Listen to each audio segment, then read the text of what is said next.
30년 세월을 돌아 다시 찾은 첫사랑의 온기. 새벽 공기가 유난히 차갑게 느껴지는 겨울 아침입니다. 65의 영숙 씨는 오늘도 변함없이 시장 어기 작은 국밥집 문을 엽니다. 커다란 솥에 물을 붓고 불을 붙이는 그녀의 손은 마디마디가 굵고 거칠어져 있습니다.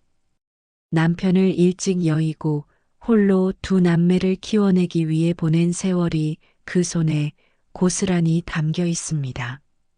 이제 자식들은 모두 장성하여 제 몫을 하며 살아가고 있습니다. 남들은 이제 고생 끝났으니 편히 쉬라고들 말하지만 영숙 씨의 마음 한구석에는 채워지지 않는 커다란 구멍이 하나 나 있습니다. 그 구멍을 메우려 그녀는 매일같이 몸을 고되게 움직입니다. 국밥집 주방 한쪽에는 오래된 찬장이 하나 있습니다. 그 찬장 깊숙한 곳에는 낡아서 모서리가 다해진 수첩 하나가 숨겨져 있습니다. 가끔 손님이 없는 조용한 오후가 되면 영숙 씨는 그 수첩을 꺼내봅니다. 수첩 첫 장에는 정갈한 글씨로 이름 두 자가 적혀 있습니다. 민수. 그 이름을 손끝으로 가만히 쓸어내릴 때마다 영숙 씨의 눈가는 어느새 촉촉하게 젖어듭니다. 그는 그녀의 첫사랑이자 가난과 현실 때문에 참아 잡지 못했던 인연이었습니다. 30년 전 두 사람은 누구보다 뜨겁게 사랑했습니다. 하지만 지독한 가난은 두 사람의 미래를 허락하지 않았습니다. 영숙 씨는 병든 어머니와 어린 동생들을 위해 돈을 벌어야만 했습니다. 그녀를 위해 모든 것을 포기하려던 민수 씨를 그녀는 억지로 밀어냈습니다. 모진 말로 그의 가슴에 못을 박고 돌아섰던 그날의 기억이 아직도 어제 일처럼 선명합니다. 빗속에서 무너져 내리던 그의 어깨를 외면하며 그녀는 얼마나 많이 울었는지 모릅니다. 그 이후로 민수 씨의 소식은 완전히 끊겼습니다. 영숙 씨는 그저 그가 어디선가 좋은 사람 만나 잘 살고 있기만을 바라고 또 바랐습니다. 세월은 야속하게도 흘러 영숙 씨의 머리칼에는 하얀 서리가 내려앉았습니다. 아이들을 다 키워놓고 나니 이제야 비로소 자신의 삶이 보이기 시작했습니다. 그럴수록 민수 씨에 대한 그리움은 더욱 깊어만 갔습니다. 보고 싶다. 단 한 번만이라도 좋으니 살아있는 모습이라도 보고 싶다. 그녀의 간절한 기도가 허공에 흩어집니다. 그러던 어느 날 국밥집으로 낯선 전화 한 통이 걸려옵니다. 수화기 너머로 들려오는 목소리는 낮고 떨리고 있었습니다. 혹시 김영숙 씨 계십니까? 그 목소리를 듣는 순간 영숙 씨는 숨이 멎는 것만 같았습니다. 수십 년의 세월이 흘렀지만 본능적으로 알 수 있었습니다. 그토록 그리워하던 꿈속에서조차 잊지 못하던 그 사람의 목소리였습니다. 영숙 씨는 대답조차 하지 못한 채 전화기를 든 손을 바르르 떨었습니다. 심장 소리가 귓가를 때리는 것처럼 크게 들려왔습니다. 여보세요? 영숙이니? 다시 들려오는 그의 부름에 영숙 씨는 참았던 눈물을 터뜨리고 말았습니다. 30년 동안 가슴 깊은 곳에 묻어두었던 이름이 비명이 되어 터져나왔습니다. 전화기 너머에서 들려오는 그 이름에 영숙 씨는 그 자리에 주저앉고 말았습니다. 국밥집 주방 바닥에 차가운 기운이 앞치마를 뚫고 전해졌지만 그녀는 아무런 감각도 느낄 수 없었습니다. 오직 귓가를 울리는 그 사람의 숨소리와 떨리는 음성만이 세상의 전부였습니다. 민수 씨는 한참 동안 말이 없었습니다. 그저 영수가, 영수가 하며 그녀의 이름을 반복해서 부를 뿐이었습니다.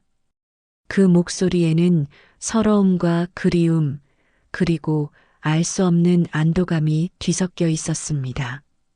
영숙 씨는 목구멍까지 차오르는 말을 삼키느라 가슴이 터질 것만 같았습니다. 어디 있었느냐고, 어떻게 지냈느냐고 묻고 싶은 말은 산더미 같았지만 입술만 달달 떨릴 뿐이었습니다. 그녀는 겨우 정신을 차리고 떨리는 목소리로 대답했습니다. 정말 민수 씨가 맞느냐고, 살아있어 주어서 정말 고맙다고 겨우 한마디를 내뱉었습니다. 그러자 전화기 너머에서 끄끄거리며 울음을 참는 소리가 들려왔습니다. 강인했던 그 사람도 세월의 무게 앞에서는 어쩔 수 없었나 봅니다. 민수 씨는 자신이 너무 늦게 연락해서 미안하다고 말했습니다. 죽기 전에 꼭 한 번은 목소리라도 듣고 싶어서 수소문 끝에 이곳을 알아냈다고 했습니다. 영숙 씨는 눈물이 앞을 가려 아무것도 볼 수 없었습니다. 30년이라는 기나긴 세월 동안 서로의 생사조차 모르고 살았던 날들이 야속하기만 했습니다. 그녀는 소매깃으로 눈물을 닦아내며 민수 씨에게 물었습니다. 지금 어디에 있느냐고, 몸은 건강한 것이냐고 간절하게 물었습니다. 민수 씨는 잠시 망설이더니 자신이 지금 아주 가까운 곳에 있다고 답했습니다. 사실은 국밥집 근처 공원 벤치에서 이 전화를 걸고 있다고 말했습니다. 그 말을 듣는 순간 영숙 씨는 용수철처럼 자리에서 일어났습니다. 주방 가스 불을 끄는 것도 잊은 채 밖으로 달려나갔습니다. 가게 문을 열자 차가운 겨울바람이 얼굴을 때렸지만 그녀는 멈추지 않았습니다. 시장의 좁은 골목길을 지나 공원으로 향하는 길은 멀게만 느껴졌습니다.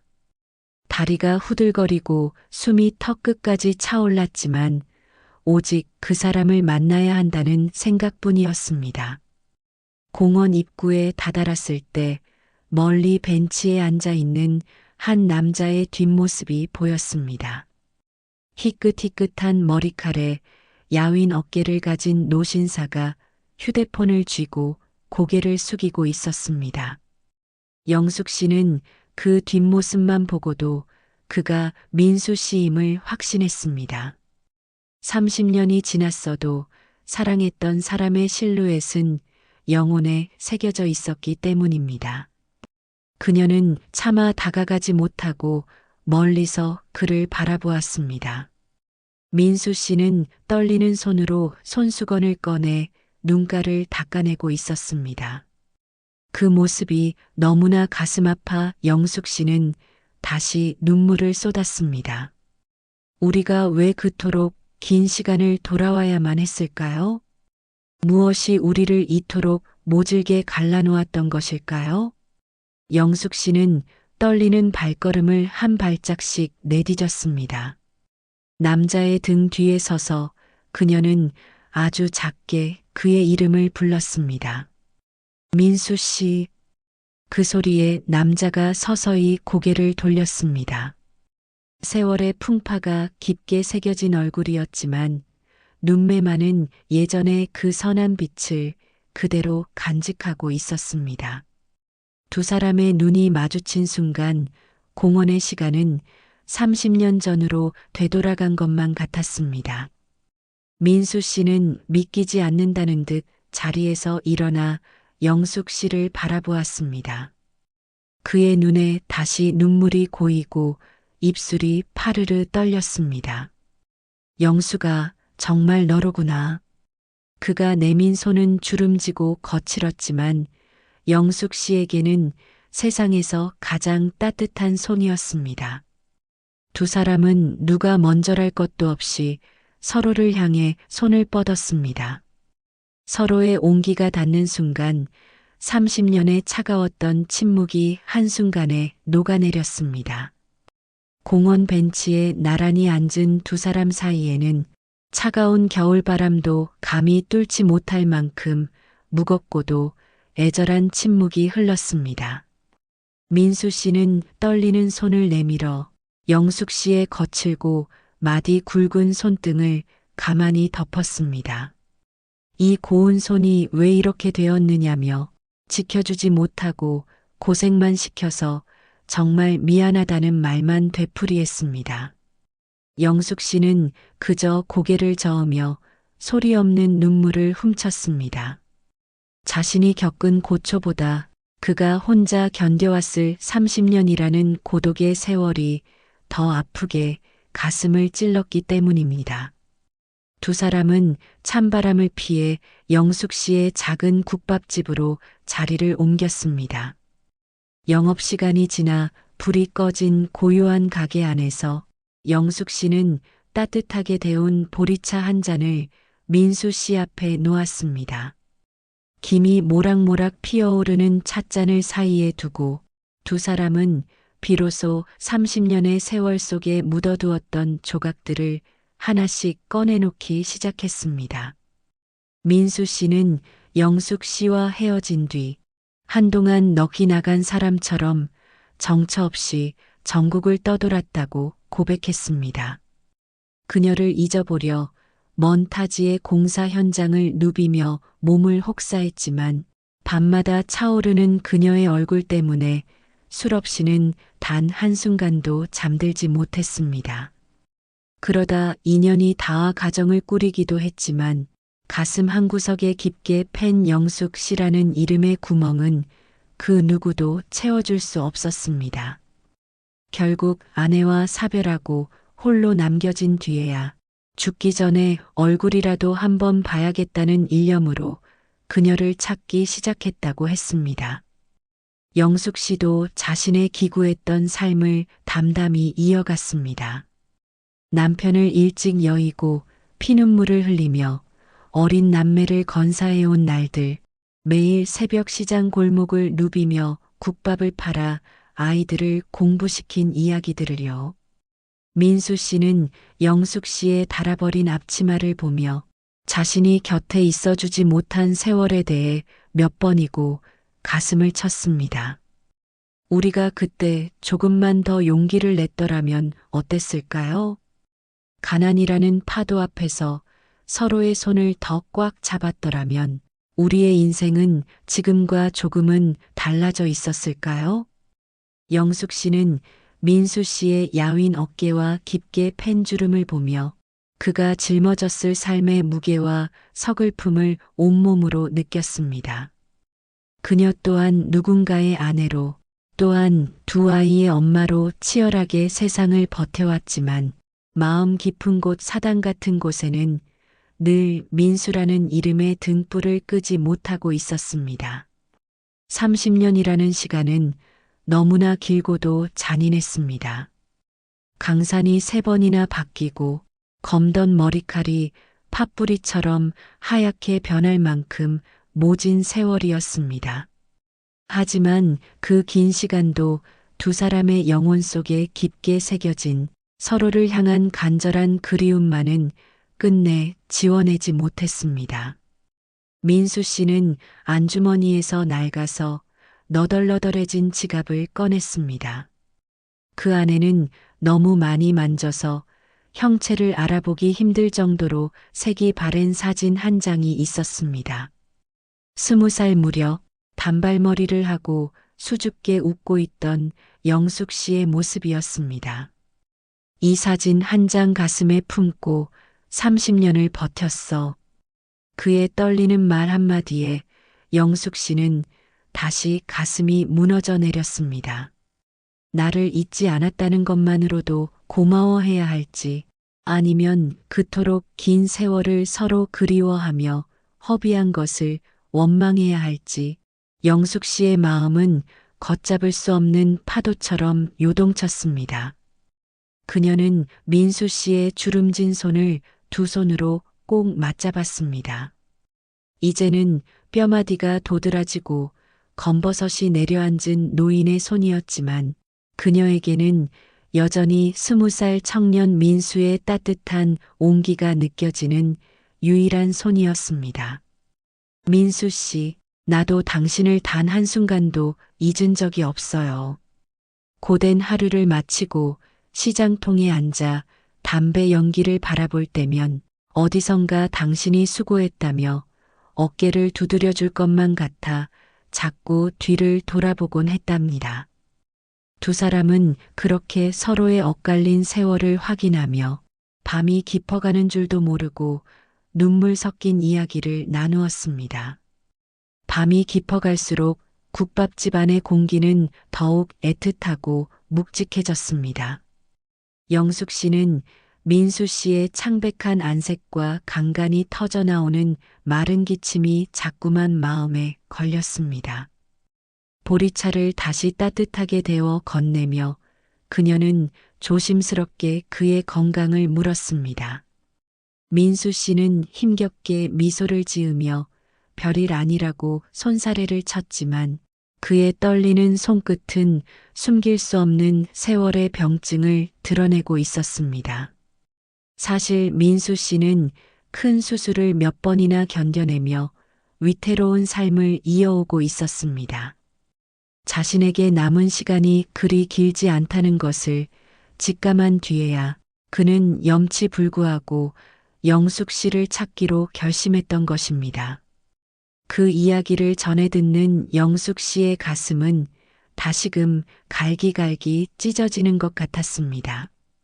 30년을 기다려 겨우 만났는데 하늘은 왜 이토록 잔인하게 우리를 또 시험하는 것일까요? 영숙 씨는 민수 씨의 마른 손을 자신의 볼에 갖다 대었습니다. 차갑기만 한 그의 손등에서 그녀는 그가 홀로 견뎌온 고독의 온도를 느꼈습니다.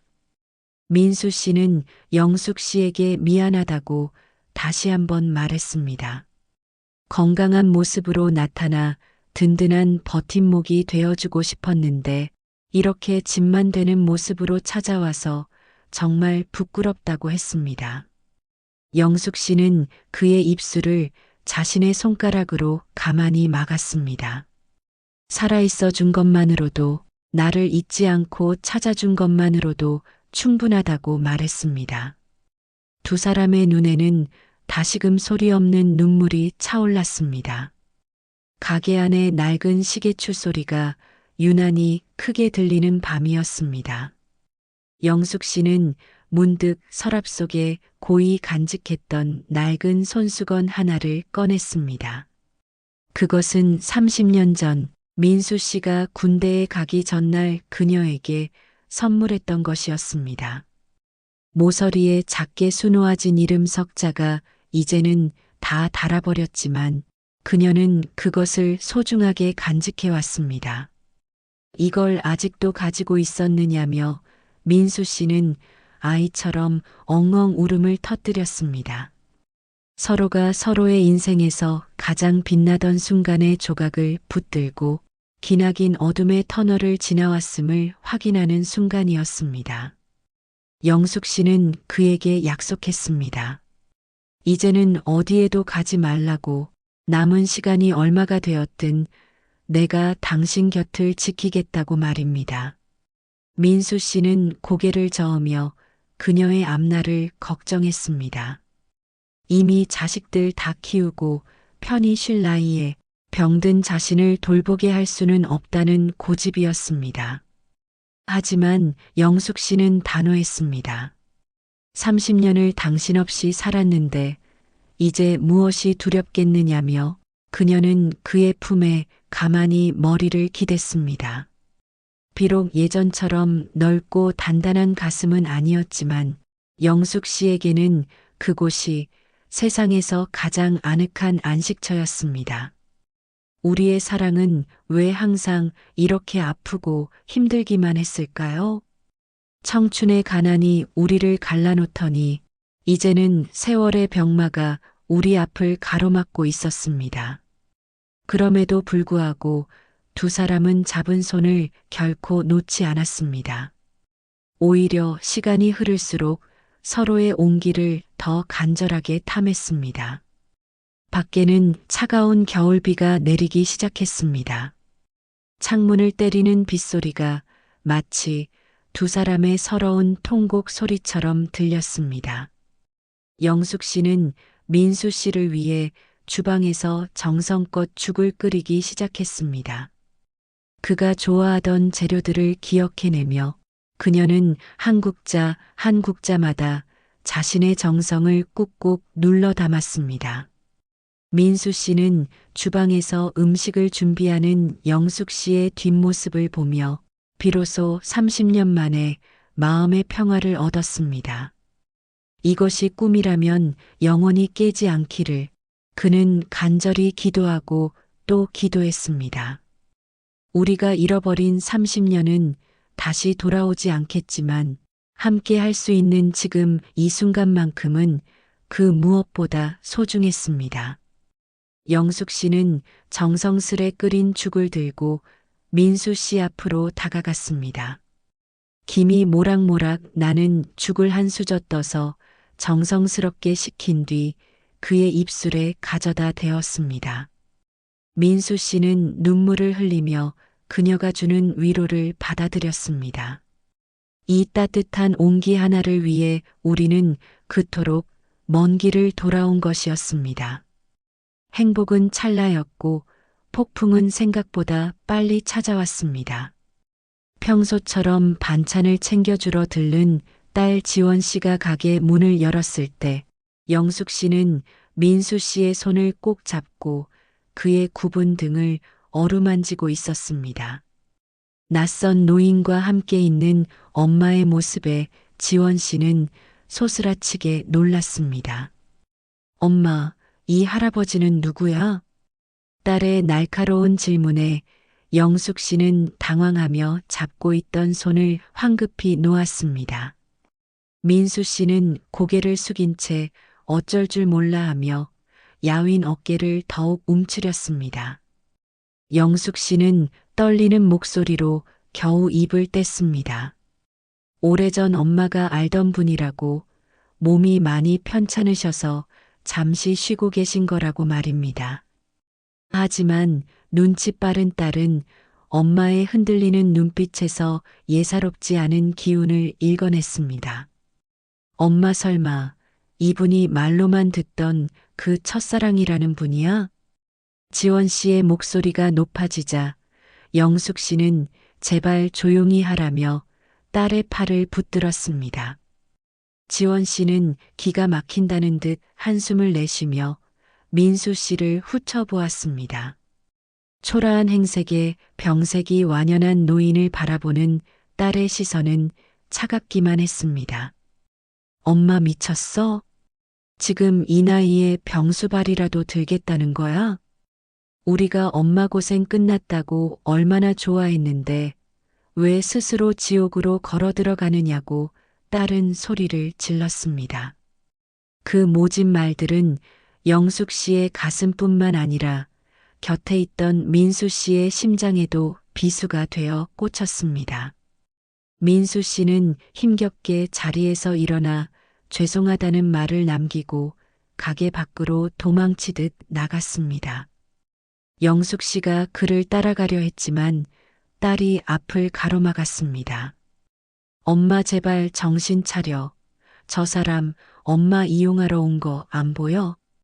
영숙 씨는 처음으로 딸의 뺨을 때리고 싶을 만큼 큰 분노를 느꼈습니다. 너희가 뭘 안다고 그러니?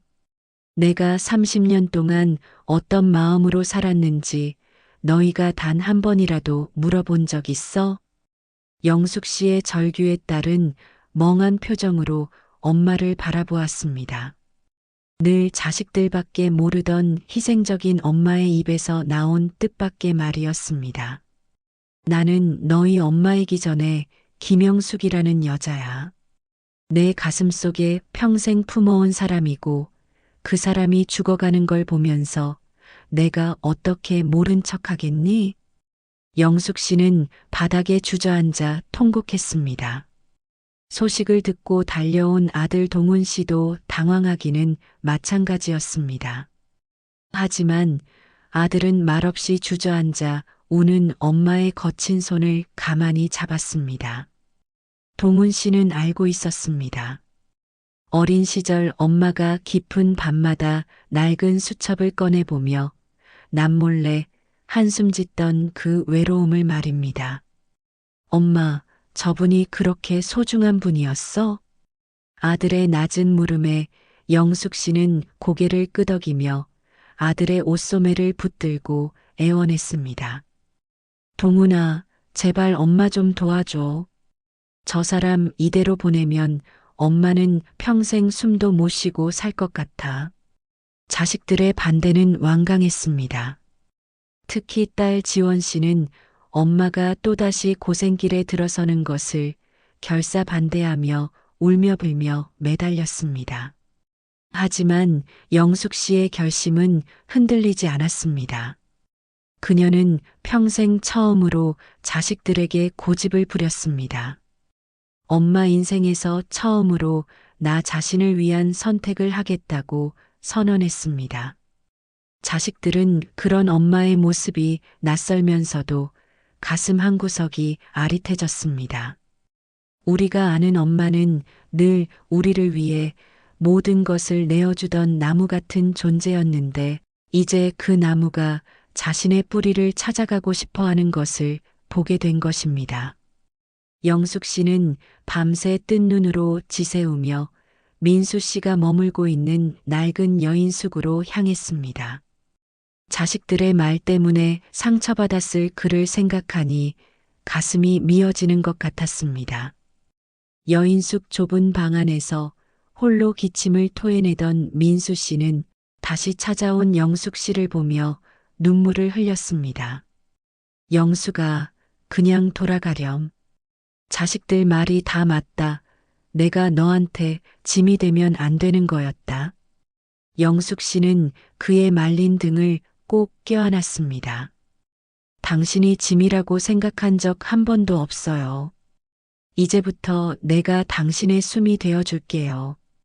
두 노년의 사랑은 자식들이라는 커다란 벽 앞에서도 꺾이지 않았습니다.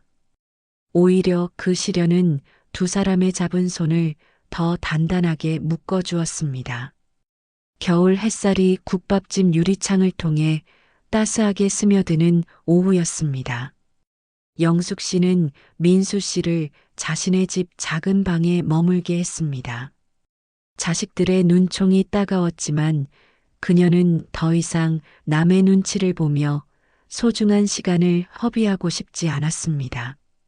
민수 씨는 미안한 마음에 몸을 아끼지 않고 집안일을 도우려 애썼습니다. 비록 숨이 차고 손이 떨렸지만 마당을 쓸고 화분에 물을 주며 영숙 씨가 돌아오기만을 기다리는 그 시간이 그에게는 기적 같았습니다. 며칠 뒤 딸 지원 씨가 화가 덜 풀린 얼굴로 반찬통을 들고 집을 찾아왔습니다. 방 안에서 들려오는 정겨운 웃음소리에 지원 씨는 문고리를 잡은 채 잠시 멈춰 섰습니다. 그것은 지원 씨가 기억하는 엄마의 웃음소리가 아니었습니다. 늘 자식 걱정에 한숨 섞인 미소만 짓던 엄마가 아니라 마치 소녀처럼 깔깔거리며 수다를 떠는 생기 넘치는 웃음소리였습니다. 슬그머니 문을 열어보니 영숙 씨는 민수 씨와 나란히 앉아 낡은 앨범을 보고 있었습니다. 민수 씨가 영숙 씨의 머리카락에 붙은 먼지를 다정하게 떼어주는 모습을 본 순간 지원 씨의 마음속에 단단하게 뭉쳐있던 얼음덩어리가 조금씩 녹아내리기 시작했습니다. 엄마의 얼굴에는 자식들이 단 한 번도 만들어주지 못한 평온함이 가득했습니다. 지원 씨는 차마 방으로 들어가지 못하고 주방에 반찬통만 놓아둔 채 집을 나섰습니다.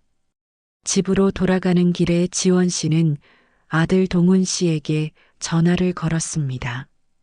오빠, 우리 엄마가 저렇게 웃는 거 본 적 있어?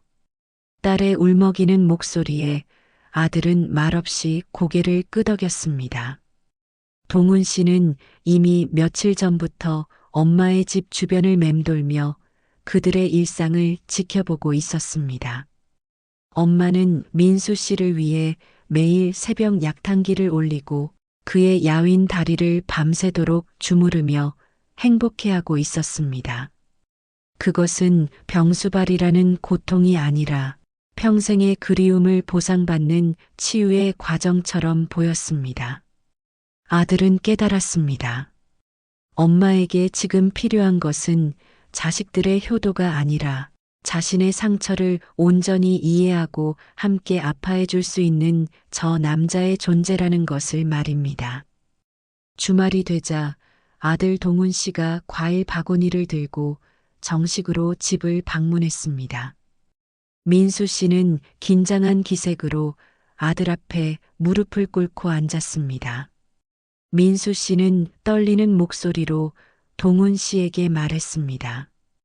자네에게 정말 면목이 없네. 남은 시간이 얼마 없다는 걸 알면서도 영숙이 손을 놓을 수가 없었네. 아들은 민수 씨의 깊게 팬 눈동자 속에서 진심 어린 참회와 사랑을 읽었습니다. 어머니를 저렇게 웃게 해주셔서 제가 오히려 감사합니다. 아들의 한마디에 영숙 씨는 참았던 울음을 터뜨렸습니다. 그날 저녁 영숙 씨의 집 식탁에는 30년 만에 처음으로 낯설지만 따뜻한 공기가 감돌았습니다.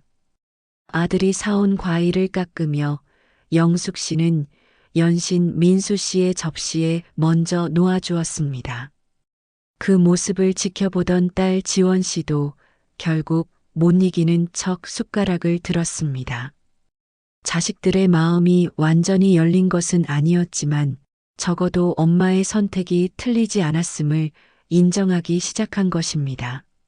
민수 씨는 자식들이 자신을 받아준 것에 감격하여 연신 고개를 숙였습니다.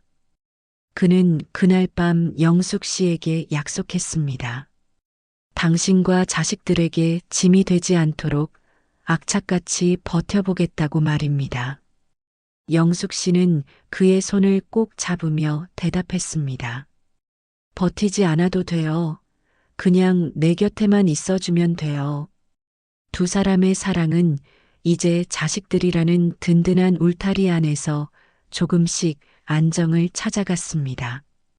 비록 내일이 불확실한 노년의 사랑이었지만 그들은 오늘 이 순간의 평화가 30년의 눈물을 닦아주기에 충분하다고 느꼈습니다.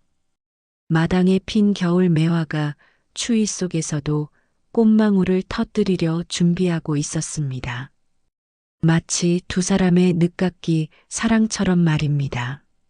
어느덧 바람 끝에 봄 기운이 살포시 묻어나는 3월의 어느 날이었습니다.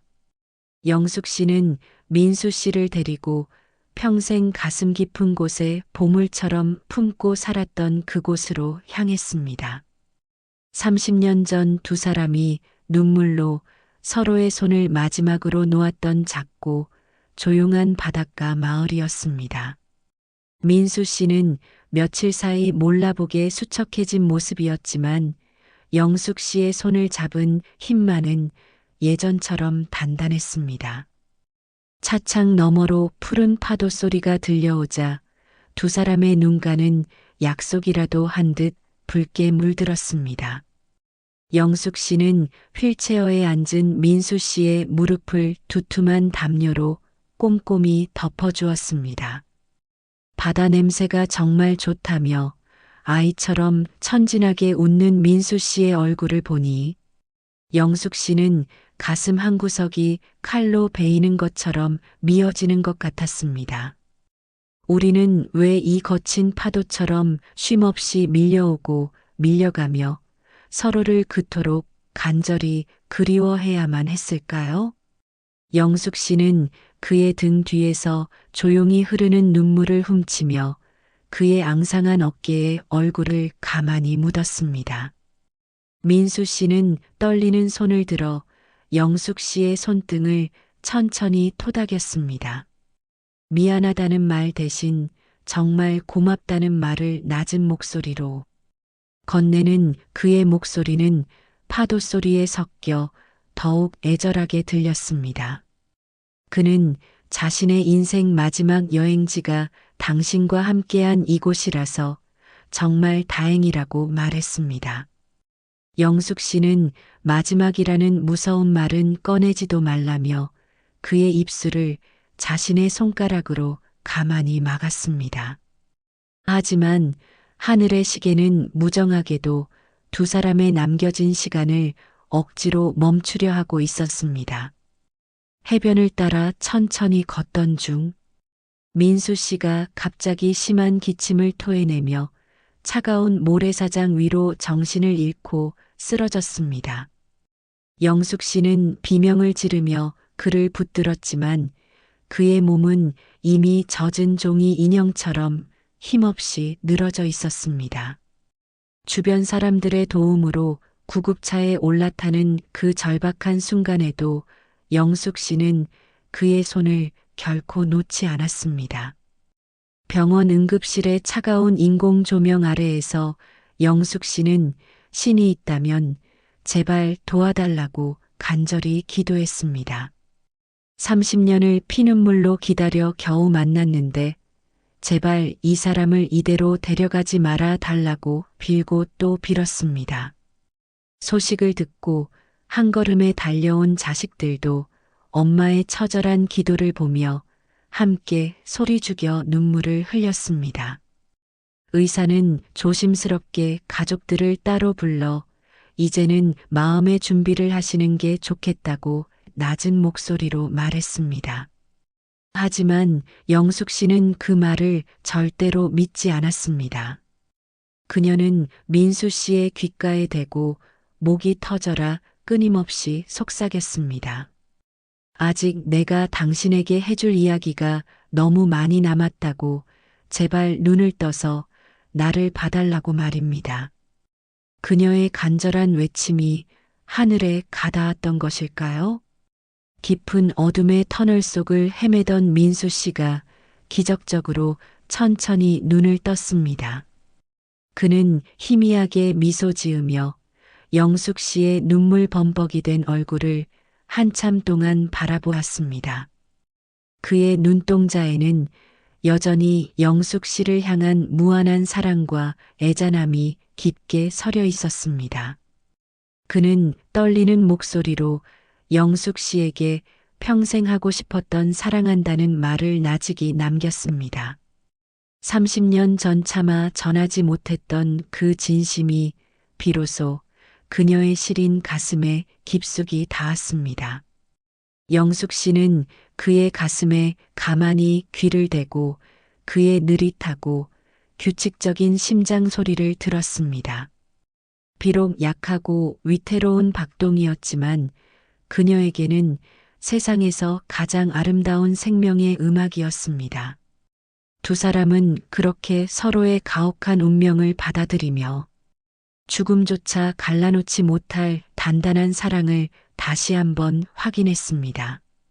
창밖에는 부드러운 봄비가 내리며 메마른 대지를 촉촉하게 적시고 있었습니다. 마치 두 사람의 아픈 세월을 깨끗이 씻겨주는 축복의 비처럼 말입니다. 영숙 씨는 이제 아무것도 두렵지 않았습니다. 그녀는 민수 씨의 손을 잡고 이 긴 밤을 함께 지새우기로 굳게 결심했습니다. 사랑은 때로 죽음보다 강하다는 것을 그녀는 온몸으로 느끼고 있었습니다. 중환자실의 차가운 기계음 대신 일반 병실의 아늑한 햇살이 민수 씨의 얼굴을 비추고 있었습니다. 고비를 넘긴 민수 씨는 아직 기운이 없었지만 영숙 씨가 건네는 따뜻한 미음 한 수저를 정성스럽게 받아먹으며 조금씩 생기를 되찾아갔습니다. 영숙 씨는 그의 야윈 손을 수시로 주무르며 이제는 절대로 당신을 혼자 두지 않겠다고 수백 번도 넘게 다짐했습니다. 오후가 되자 딸 지원 씨와 아들 동훈 씨가 조심스럽게 병실 문을 열고 들어섰습니다. 그들의 손에는 예전처럼 차가운 거절의 눈빛 대신 따뜻한 꽃바구니와 엄마를 위한 도시락이 들려 있었습니다. 지원 씨는 침대 곁에 앉아 있는 민수 씨에게 다가가 낮은 목소리로 인사를 건넸습니다. 아저씨, 저희 엄마 곁에 살아 돌아와 주셔서 정말 감사해요. 딸의 진심 어린 한마디에 민수 씨는 목이 메어 대답 대신 고개를 끄덕였습니다. 아들 동훈 씨는 엄마의 어깨를 가만히 감싸 안으며 평생 처음 보는 엄마의 평온한 얼굴을 한참 동안 바라보았습니다. 어머니, 이제 두 분 남은 시간만큼이라도 행복하게 지내셨으면 좋겠어요. 자식들의 완전한 승낙이 떨어지자 영숙 씨는 다시금 참았던 눈물을 터뜨렸습니다. 그것은 슬픔이 아니라 30년의 묵은 체증이 한순간에 씻겨 내려가는 환희의 눈물이었습니다. 딸 지원 씨는 문득 조심스러운 제안을 하나 꺼냈습니다. 엄마, 두 분 30년이나 기다리셨는데 그냥 이렇게 계시는 건 너무 아쉬워요. 병실에서라도 작게 두 분만의 약속을 하는 건 어떨까요? 딸의 제안에 영숙 씨는 쑥스러운 듯 손사래를 쳤지만 민수 씨의 눈빛은 간절하게 빛나고 있었습니다. 그는 비록 환자복 차림이었지만 인생의 마지막 소원으로 영숙 씨와 정식으로 인연을 맺고 싶어 했습니다. 아들 동훈 씨는 즉시 병원 근처 작은 꽃집으로 달려가 하얀 백합과 장미를 가득 사왔습니다.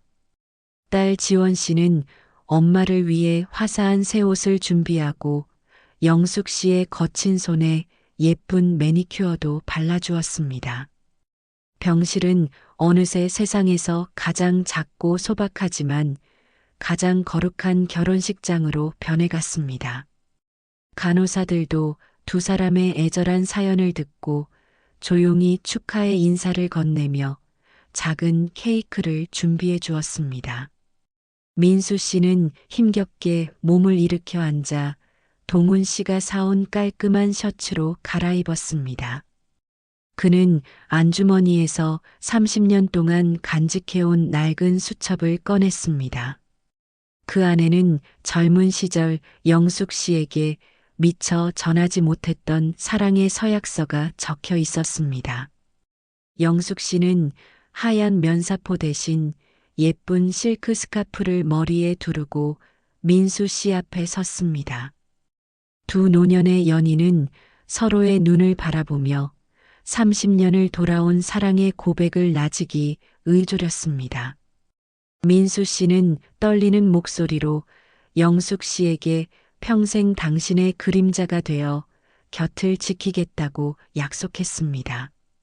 영숙 씨 역시 그의 주름진 손에 입을 맞추며 당신의 남은 모든 고통을 내가 대신 짊어지겠다고 답했습니다. 자식들은 그 모습을 지켜보며 뜨거운 감동의 눈물을 훔쳤습니다. 그것은 단순한 결혼식이 아니라 엇갈린 두 운명이 비로소 하나로 합쳐지는 신성한 의식이었습니다. 민수 씨는 미리 준비한 작은 은반지를 영숙 씨의 약지에 끼워 주었습니다. 비록 비싸고 화려한 보석은 아니었지만 그 안에는 30년의 그리움과 진심이 꽉 들어차 있었습니다. 영숙 씨는 자신의 손가락에서 반짝이는 반지를 보며 비로소 자신이 완전해졌음을 느꼈습니다. 병실 창밖으로는 어느덧 어둠이 내리고 도시의 불빛들이 별처럼 빛나고 있었습니다. 그 불빛들은 마치 두 사람의 앞날을 축복하는 촛불처럼 따스하게 병실 안을 감싸 안았습니다. 영숙 씨는 민수 씨의 품에 머리를 기대고 처음으로 깊고 단 평안의 숨을 내쉬었습니다. 세상이 우리를 갈라놓고 세월이 우리를 아프게 했지만 결국 사랑이 승리했다는 것을 그녀는 믿었습니다. 이 소박한 결혼식은 두 사람에게 새로운 삶의 의지를 불어넣어 주었습니다. 민수 씨는 당신을 위해서라도 꼭 건강해져서 이 병원 문을 당당히 걸어 나가겠다고 약속했습니다. 영숙 씨는 그의 가슴에 귀를 대고 다시 한번 강해진 심장 박동 소리를 확인하며 행복한 미소를 지었습니다. 병원 문을 나서는 날, 공기는 어느덧 완연한 봄의 숨결을 머금고 있었습니다. 영숙 씨는 휠체어에서 일어나 천천히 발을 내딛는 민수 씨의 팔을 단단히 붙잡았습니다. 30년이라는 긴 세월을 돌고 돌아 비로소 두 사람이 나란히 같은 곳을 향해 걷기 시작한 역사적인 첫걸음이었습니다. 집으로 돌아오는 길, 민수 씨는 창밖으로 보이는 풍경 하나하나를 놓치지 않으려는 듯 연신 눈을 깜빡였습니다. 영숙 씨의 작고 낡은 집은 그날따라 유난히 따스한 햇살을 가득 품고 있었습니다. 현관문을 열고 들어서자 민수 씨는 감격에 겨운 듯 한참 동안 집안을 둘러보았습니다. 여기가 이제 우리 집이로구나 하는 그의 낮은 혼잣말에 영숙 씨는 말없이 그의 어깨를 감싸 안았습니다. 두 사람의 신혼생활은 소박하지만 그 어떤 보석보다 찬란하게 빛났습니다. 영숙 씨는 새벽마다 민수 씨를 위해 정성껏 약초를 다리고 영양 가득한 식단을 준비했습니다. 민수 씨는 조금이라도 도움이 되고 싶어 불편한 몸을 이끌고 마당에 잡초를 뽑거나 영숙 씨의 앞치마를 정성껏 개어두었습니다. 어느 날 오후에는 시장 골목 사람들이 두 사람의 재회를 축하하며 작은 떡 케이크를 들고 찾아왔습니다. 영숙 씨는 시장 사람들에게 민수 씨를 내 사람이라고 당당하게 소개했습니다. 그녀의 얼굴에는 30년 전 수줍은 소녀의 미소가 다시 피어올랐습니다. 민수 씨는 영숙 씨의 손을 꼭 잡고 사람들의 축복에 연신 고개를 숙이며 감사를 전했습니다. 저녁이면 두 사람은 마루 끝에 나란히 앉아지는 노을을 바라보았습니다. 민수 씨는 영숙 씨에게 30년 동안 가슴속에 묻어두었던 시 한 편을 나직이 읊어주었습니다. 비록 투박한 목소리였지만 그 안에는 세월의 깊이와 진심이 가득 담겨 있었습니다. 영숙 씨는 그의 목소리를 들으며 비로소 인생의 모든 상처가 아물고 있음을 느꼈습니다. 우리는 왜 이토록 평범한 행복을 위해 그토록 아픈 시간을 견뎌야 했을까요? 영숙 씨는 민수 씨의 어깨에 머리를 기대고 조용히 눈을 감았습니다. 민수 씨는 그녀의 하얀 머리카락을 부드럽게 쓰다듬으며 이제는 다시는 헤어지지 말자고 속삭였습니다. 자식들도 주말마다 찾아와 두 사람의 일상을 챙기며 든든한 버팀목이 되어 주었습니다. 딸 지원 씨는 엄마를 위해 예쁜 꽃 장식 소품들을 사오고 아들 동훈 씨는 민수 씨를 위해 편안한 안락 의자를 선물했습니다. 차가웠던 집안 공기는 어느새 웃음꽃과 사람 냄새로 가득 찼습니다. 민수 씨의 건강은 기적적으로 조금씩 회복되어 갔습니다. 영숙 씨의 지극한 정성과 사랑이 그를 다시 일으켜 세운 것이었습니다. 두 사람은 매일 아침 함께 동네 공원을 산책하며 남겨진 시간을 소중하게 채워나갔습니다. 지나가는 사람들은 손을 꼭 잡고 걷는 노년의 연인을 보며 아름다운 미소를 지었습니다. 영숙 씨는 지금 이 순간이 영원히 멈추었으면 좋겠다고 생각했습니다. 하지만 그녀는 알고 있었습니다. 인생은 늘 이별을 예비하고 있다는 것을요. 그렇기에 그녀는 단 1초의 시간도 허투루 쓰지 않고 민수 씨를 향한 사랑을 표현했습니다. 사랑해요. 민수 씨 하는 말에 고마워요. 영숙 씨 하는 대답이 돌아올 때마다 두 사람은 서로의 존재를 확인하며 깊은 안도를 느꼈습니다. 서로의 이름만 불러도 눈물이 나던 시절은 가고, 이제는 서로의 존재만으로도 미소가 지어지는 날들이 이어졌습니다. 영숙 씨는 민수 씨의 거친 손마디를 하나하나 만져보며 그가 견뎌온 고독의 시간을 어루만졌습니다. 민수 씨 역시 영숙 씨의 깊게 팬 주름 속에 담긴 고단함을 자신의 입술로 가만히 덮어주었습니다. 이것이 바로 30년을 기다린 우리들의 진짜 신혼이었습니다. 세상에 화려한 축복은 없었지만 서로의 숨소리를 가장 가까이서 들을 수 있는 지금이 그들에게는 천국이었습니다. 여름의 매미 소리가 기승을 부리던 어느 오후였습니다.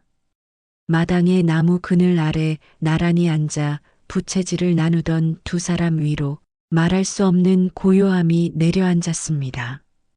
영숙 씨는 며칠 전부터 눈에 띄게 말수가 적어진 민수 씨의 옆 얼굴을 가만히 살폈습니다. 그의 숨소리는 이제 종이 한 장보다 얇아져 있었고 부채를 쥔 손은 가벼운 바람조차 이겨내지 못할 만큼 힘이 빠져 있었습니다. 민수 씨는 알고 있었습니다. 자신의 몸속에 남은 생명의 촛불이 이제 마지막 심지를 태우고 있다는 사실을요. 그는 영숙 씨의 손을 자기 쪽으로 당겨와 자신의 가슴 위에 가만히 올렸습니다. 영숙아, 내 심장이 아직도 너 때문에 뛰고 있다는 게 참 신기하고 고맙구나. 그의 낮은 속삭임에 영숙 씨는 억지로 미소를 지어 보였습니다. 하지만 그녀의 눈가는 이미 붉게 물들어 있었습니다. 두 사람은 더 이상 슬픔을 외면하지 않기로 했습니다.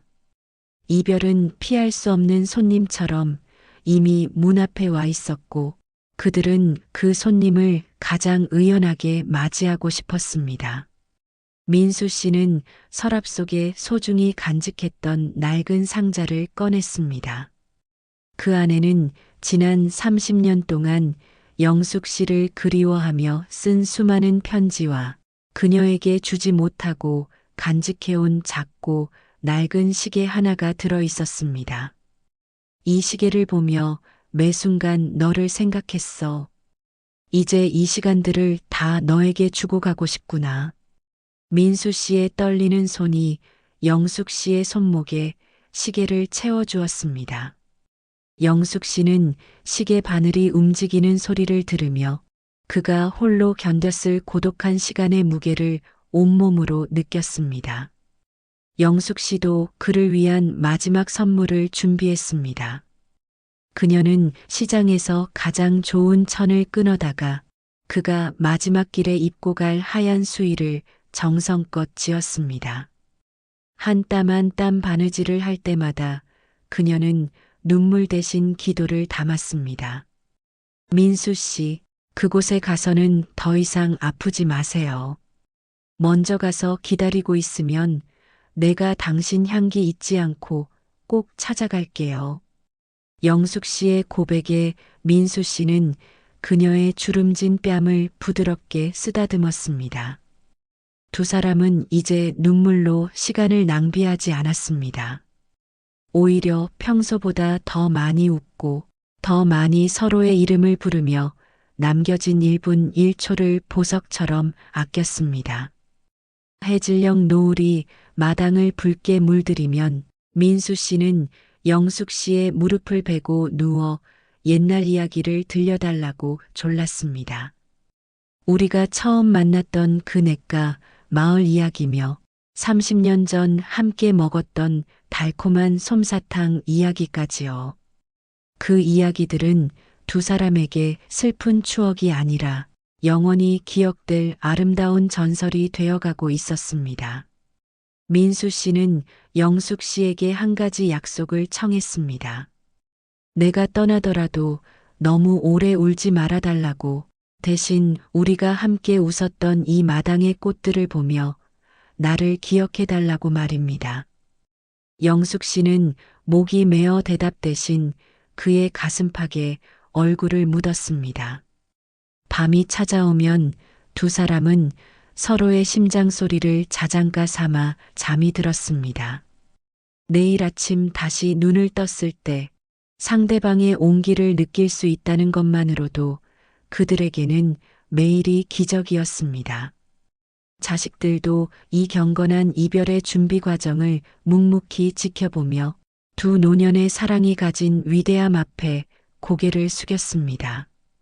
딸 지원 씨는 엄마를 위해 매일 신선한 꽃을 사다 날랐고, 아들 동훈 씨는 민수 씨의 마지막 소원인 가족사진 촬영을 준비했습니다. 사진 속의 네 사람은 비로소 하나의 진짜 가족이 되어 환하게 웃고 있었습니다. 비록 이별이 머지않았음을 모두가 알고 있었지만 그 사진 속의 행복만큼은 영원히 박제되어 남을 것이었습니다. 민수 씨는 사진을 보며 나직이 은조렸습니다. 내 인생에서 가장 행복한 순간이 바로 지금이로구나.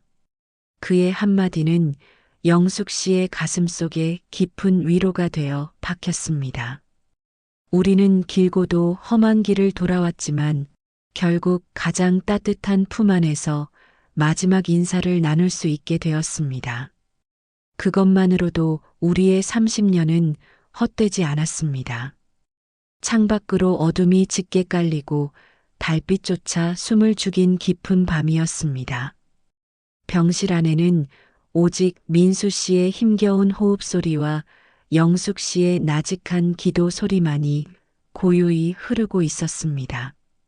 영숙 씨는 그의 곁을 한순간도 떠나지 않고 그저 그의 거친 손을 두 손으로 꼭 맞잡고 있었습니다. 민수 씨의 호흡은 이제 가느다란 실바람처럼 위태로웠고 그의 눈동자는 허공을 향해 아주 천천히 흔들리고 있었습니다. 영숙 씨는 본능적으로 직감했습니다. 30년을 돌아 겨우 맞잡은 이 손을 이제는 정말로 놓아주어야 할 시간이 다가왔음을 말입니다.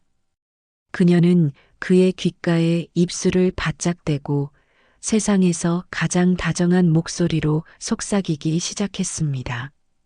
민수 씨, 나 만나러 와줘서 정말 고마웠어요.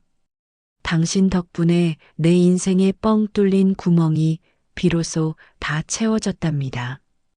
그녀의 고백에 민수 씨는 힘겹게 눈꺼풀을 들어 영숙 씨를 바라보았습니다.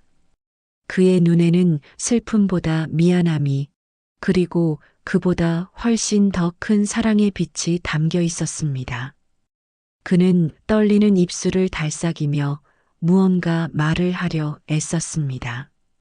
영숙 씨는 그의 입술에 귀를 기울였습니다. 고마워, 영숙아. 사랑한다. 그것이 그가 이 세상에 남긴 마지막 유언이었습니다. 그 말을 끝으로 민수 씨의 눈이 서서히 감겼고 그의 가슴을 오르내리던 숨결이 멈추었습니다.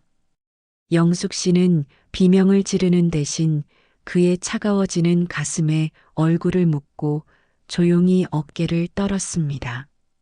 심장 소리가 멈춘 그 정적 속에서 영숙 씨는 30년의 세월이 비로소 마침표를 찍었음을 느꼈습니다. 우리는 비록 짧은 시간이었지만 그 누구보다 뜨겁게 서로를 아끼고 보듬어 주었습니다. 민수 씨의 얼굴은 고통에서 완전히 해방된 듯 너무나 평온하고 아름다웠습니다. 영숙 씨는 그의 이마에 맺힌 식은땀을 닦아주고 직접 지은 하얀 수의로 그의 마지막 옷을 갈아입혀 주었습니다. 당신, 이 옷 참 잘 어울리네요. 그녀의 담담한 말 한마디가 병실 안에 있던 자식들의 가슴을 후벼 팠습니다. 딸 지원 씨와 아들 동훈 씨는 엄마를 부둥켜 안고 참았던 통곡을 터뜨렸습니다. 하지만 영숙 씨는 오히려 아이들을 다독이며 의연한 모습을 보였습니다. 얘들아, 울지 마라. 아저씨는 이제 안 아픈 곳으로 소풍 가신 거란다. 영숙 씨의 마음속에는 커다란 상실감만큼이나 깊은 평안이 자리 잡고 있었습니다. 혼자 외롭게 죽어갔을지도 모를 그 사람을 내 품에서 가장 따뜻하게 보내주었다는 사실이 그녀에게는 큰 위안이 되었습니다. 장례식장은 소박하게 치러졌습니다. 화려한 화환 대신 영숙 씨가 마당에서 정성껏 가꾼 꽃들이 영정사진 주변을 가득 채웠습니다. 사진 속 민수 씨는 영숙 씨와 함께 찍었던 그날처럼 환하게 웃고 있었습니다. 영숙 씨는 조문객들에게 일일이 고개를 숙이며 이 사람이 내 인생의 처음이자 마지막 사랑이었다고 당당하게 말했습니다. 세상은 그들의 사랑을 늦깎이 사랑이라 비웃을지 몰라도 영숙 씨에게는 그 어떤 청춘의 사랑보다 순수하고 고귀한 것이었습니다. 관이 화장터의 뜨거운 불꽃 속으로 들어가는 순간에도 영숙 씨는 울지 않았습니다. 대신 그녀는 가슴에 품고 있던 낡은 수첩을 함께 태웠습니다. 30년의 그리움과 아픔이 연기가 되어 하늘로 흩어지는 것을 보며 그녀는 비로소 민수 씨를 온전히 보내주었습니다. 민수 씨, 먼저 가서 나 마중 나올 준비하고 계세요. 나중에 내가 당신 향기 찾아서 꼭 달려갈게요. 영숙 씨의 나지막한 약속이 바람을 타고 멀리 퍼져나갔습니다. 장례를 마치고 돌아온 영숙 씨의 집 마당에는 민수 씨가 심어놓은 작은 나무 한 그루가 새싹을 틔우고 있었습니다. 비록 사람은 떠났지만 그가 남긴 사랑의 흔적은 영숙 씨의 남은 삶 속에 영원히 살아 숨쉬게 될 것입니다. 민수 씨를 보내고 돌아온 집은 유난히 적막하고 차가웠습니다. 마당 구석에 놓인 그의 낡은 신발만이 주인을 기다리는 듯 외롭게 먼지를 뒤집어 쓰고 있었습니다. 영숙 씨는 그가 머물던 작은 방으로 들어가 짐을 정리하기 시작했습니다. 옷가지 몇 벌과 다 먹지 못한 약봉투가 전부인 단출한 유품이었지만 그 속엔 30년의 그리움이 고스란히 배어 있어 만질 때마다 가슴이 저릿했습니다. 서랍 깊숙한 곳에서 그녀는 낡은 가죽 가방 하나를 발견했습니다. 그것은 민수 씨가 평생 분신처럼 아끼며 누구에게도 보여주지 않았던 것이었습니다. 영숙 씨는 떨리는 손으로 가방의 지퍼를 천천히 열었습니다. 가방 안에는 두툼한 서류 봉투 하나와 낡은 일기장이 들어 있었습니다. 봉투를 열어본 영숙 씨는 그 자리에서 돌처럼 굳어버리고 말았습니다. 그 안에는 민수 씨가 평생 노가다 현장을 누비며 한 푼, 두 푼 모아온 여러 개의 통장들과 작은 땅의 문서가 정갈하게 들어 있었습니다. 서류 위에는 빛바랜 쪽지 하나가 붙어 있었습니다. 영숙아, 이것은 너에게 주는 내 마지막 참회이자 사랑이다. 가난 때문에 너를 놓쳤던 그날부터 나는 단 한순간도 쉬지 않고 일했단다. 너에게 든든한 울타리가 되어주지 못했던 게 평생의 한이었는데 이제야 작게나마 보답할 수 있게 되었구나. 영숙 씨는 가슴이 미어지는 것 같아 서류를 가슴에 품고 오열했습니다. 그는 병마와 싸우면서도 오직 자신에게 남겨줄 선물을 생각하며 그 고통스러운 세월을 견뎌왔던 것입니다. 함께 들어있던 일기장을 펼치자 그가 투병 중에 남긴 기록들이 빼곡히 적혀 있었습니다. 오늘 영숙이가 해준 죽을 먹었다. 세상에서 가장 달콤하고 따뜻한 맛이었다. 내일은 그녀의 손을 잡고 공원을 한 바퀴 더 돌 수 있으면 좋겠다. 영수가 나 때문에 너무 슬퍼하지 마라. 우리의 30년은 잃어버린 시간이 아니라 다시 만나기 위해 예비된 기다림의 시간이었음을 이제야 깨닫는다. 너는 나의 영원한 봄이었고 나는 내 덕분에 가장 행복한 남자로 떠난다. 민수 씨의 진심이 담긴 글귀 하나하나가 영숙 씨의 상처 입은 영혼을 어루만져 주었습니다. 그는 떠났지만 그가 남긴 사랑의 유산은 영숙 씨가 남은 생을 당당하게 살아갈 이유가 되었습니다. 소식을 듣고 달려온 자식들도 민수 씨의 숭고한 사랑 앞에 고개를 숙였습니다. 딸 지원 씨는 엄마를 껴안으며 민수 씨가 남긴 마지막 배려에 함께 눈물을 흘렸습니다. 엄마, 아저씨는 정말 끝까지 엄마만 생각하셨나 봐요. 아들 동훈 씨도 민수 씨가 남긴 서류들을 정리하며 그의 성실하고 정직했던 삶의 흔적에 깊은 존경을 표했습니다. 영숙 씨는 그의 뜻을 받들어 이제는 자신을 위한 삶을 살기로 결심했습니다. 그녀는 오랫동안 고생하며 운영해온 국밥집을 정리하기로 했습니다. 대신 민수 씨가 남겨준 작은 땅에 그와 약속했던 예쁜 꽃밭과 작은 찻집을 만들기로 했습니다.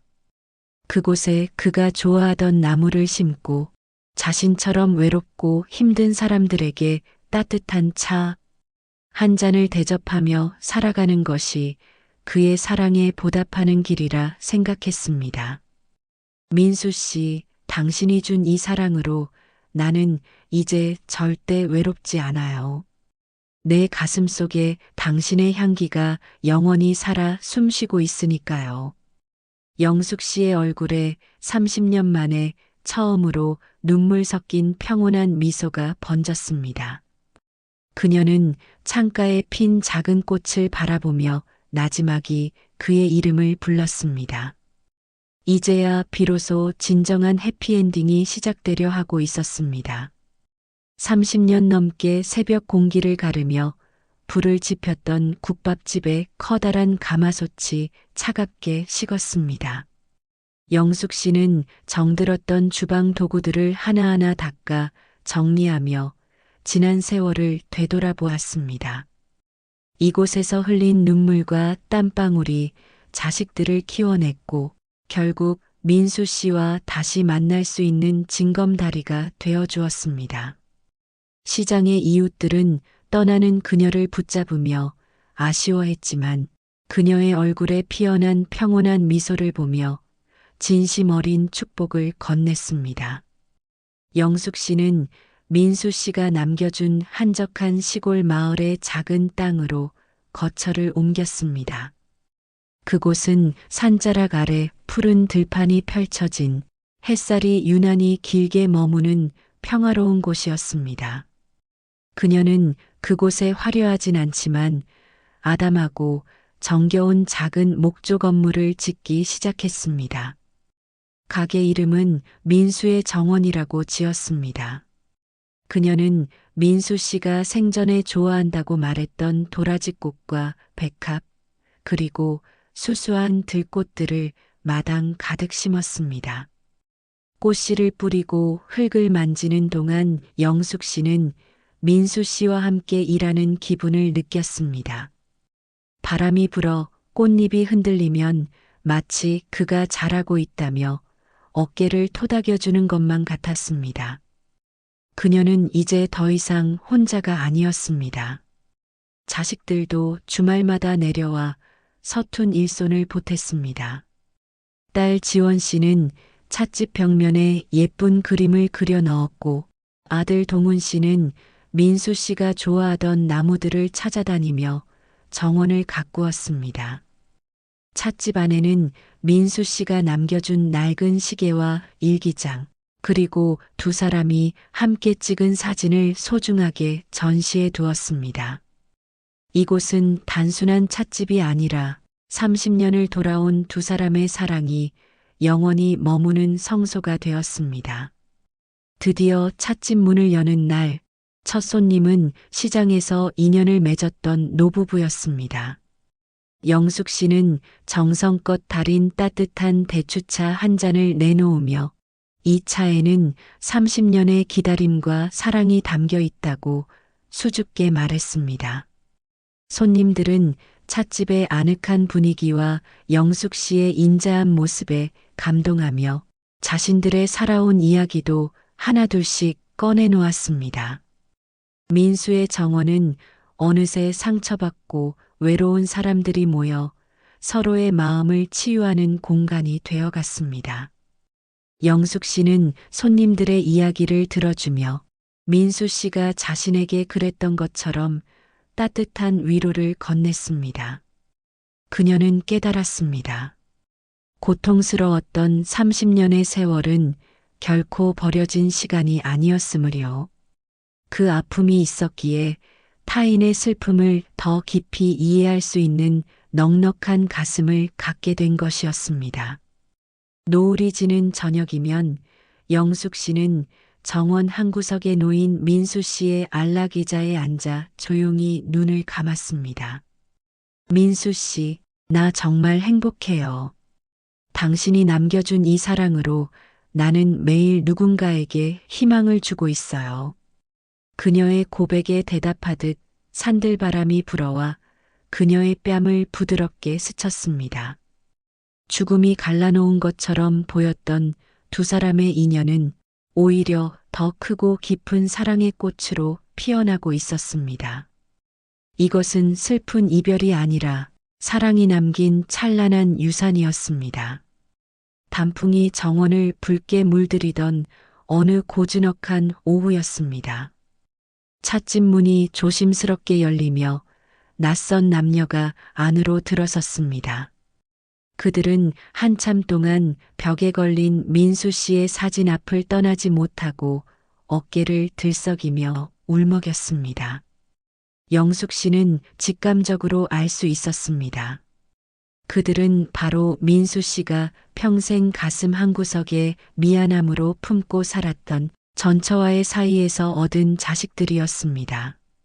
영숙 씨는 떨리는 손을 진정시키며 따뜻한 차 두 잔을 내어주었습니다. 그들은 영숙 씨의 거친 손을 가만히 잡으며 낮은 목소리로 인사를 건넸습니다. 아줌마, 우리 아버지를 마지막까지 지켜주셔서 정말 고맙습니다. 그들의 한마디에 영숙 씨는 참았던 눈물이 다시금 쏟아졌습니다. 민수 씨의 아들은 아버지가 남긴 일기장을 보며 아버지가 왜 그토록 영숙 씨를 그리워했는지 이제야 비로소 알 것 같다고 말했습니다. 그들은 사실 아버지가 영숙 씨를 다시 만났다는 소식을 들었을 때 처음엔 원망도 했다고 고백했습니다. 하지만 아버지가 남겨준 편지 속에 담긴 영숙 씨에 대한 깊은 사죄와 사랑을 읽고 자신들이 해야 할 일은 원망이 아니라 감사라는 것을 깨달았다고 했습니다. 영숙 씨는 그들을 품에 안고 민수 씨가 얼마나 그들을 사랑했는지, 그들을 위해 얼마나 성실하게 인생을 버텨왔는지 들려주었습니다. 피 한 방울 섞이지 않았지만 민수 씨라는 거대한 강물 위에서 그들은 비로소 하나의 진정한 가족이 되었습니다. 영숙 씨의 친자식들도 그들을 반갑게 맞이하며 맛있는 음식을 대접했습니다. 정원에는 4명의 자녀가 나란히 앉아 아버지 민수 씨에 대한 추억을 나누는 진귀한 풍경이 펼쳐졌습니다. 영숙 씨는 그 모습을 지켜보며 하늘에 있는 민수 씨에게 속삭였습니다. 민수 씨, 이제 걱정하지 마세요. 당신의 아이들이 이렇게 내 곁에 와주었답니다. 찻집 민수의 정원은 이제 그리움을 넘어 상처받은 영혼들이 하나로 묶이는 사랑의 보금자리가 되었습니다.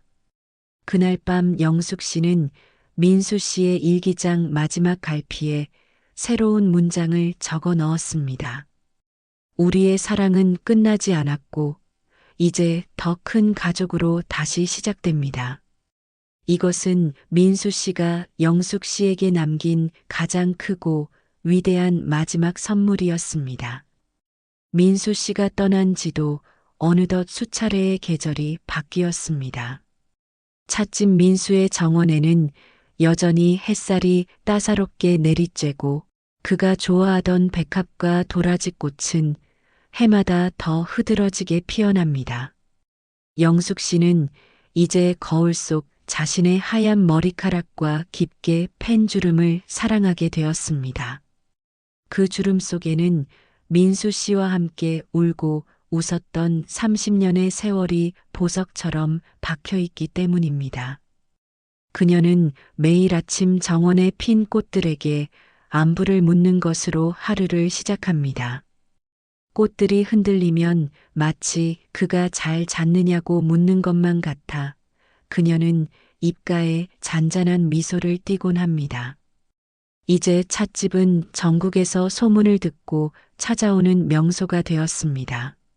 저마다 가슴에 아픈 사연 하나씩을 품고 온 사람들은 영숙 씨가 내어주는 따뜻한 차 한 잔에 위로받고 다시 살아갈 용기를 얻습니다. 영숙 씨는 그들에게 자신의 이야기를 들려주며 이렇게 말합니다. 기다림은 잃어버린 시간이 아니라 사랑을 더 단단하게 만드는 숙성의 시간이었다고 말입니다. 자식들은 이제 한 달에 한 번씩 모두 모여 정원에서 시끌벅적한 잔치를 엽니다. 피가 섞인 자식과 그렇지 않은 자식의 구별은 이제 아무런 의미가 없습니다. 그들은 서로를 오빠라 부르고 동생이라 부르며 아버지 민수 씨가 남겨준 가장 큰 유산인 가족이라는 이름으로 하나가 되었습니다. 영숙 씨는 그들의 웃음소리를 들으며 비로소 자신의 생이 완벽하게 치유되었음을 느낍니다. 어느 고즈넉한 저녁, 영숙 씨는 민수 씨가 남긴 안락 의자에 앉아 노을을 바라보았습니다. 문득 불어온 바람결에 익숙한 향기가 실려왔습니다. 그것은 30년 전 그가 처음 건넸던 그리고 마지막 순간까지 그녀를 설레게 했던 민수 씨만의 따뜻한 온기였습니다. 영숙 씨는 조용히 눈을 감고 속삭였습니다. 민수 씨, 나 이제 당신에게 갈 준비가 다 된 것 같아요. 우리가 헤어졌던 30년은 너무나 아팠지만 다시 만나 함께한 짧은 시간들이 그 아픔을 모두 덮어주었답니다. 그녀의 가슴 속에 품은 은반지는 노을빛을 받아 찬란하게 빛나고 있었습니다. 그것은 죽음도 뚫지 못하는 영원한 사랑의 약속이었습니다. 사랑은 눈에 보이지 않아도 공기처럼 우리 곁에 머물며 우리를 숨쉬게 합니다. 영숙 씨와 민수 씨의 이야기는 그렇게 전설이 되어 사랑에 지치고 외로운 많은 이들의 가슴 속에서 영원히 지지 않는 꽃으로 남을 것입니다. 인생의 마지막 사랑은 가장 늦게 찾아오는 것이 아니라 가장 깊이 기억되는 사랑이라는 것을 우리는 이제 압니다. 30년의 기다림 끝에 찾은 그들의 해피엔딩은 결국 우리 모두가 꿈꾸는 진정한 사랑의 완성입니다. 오늘 영상은 어떠셨나요?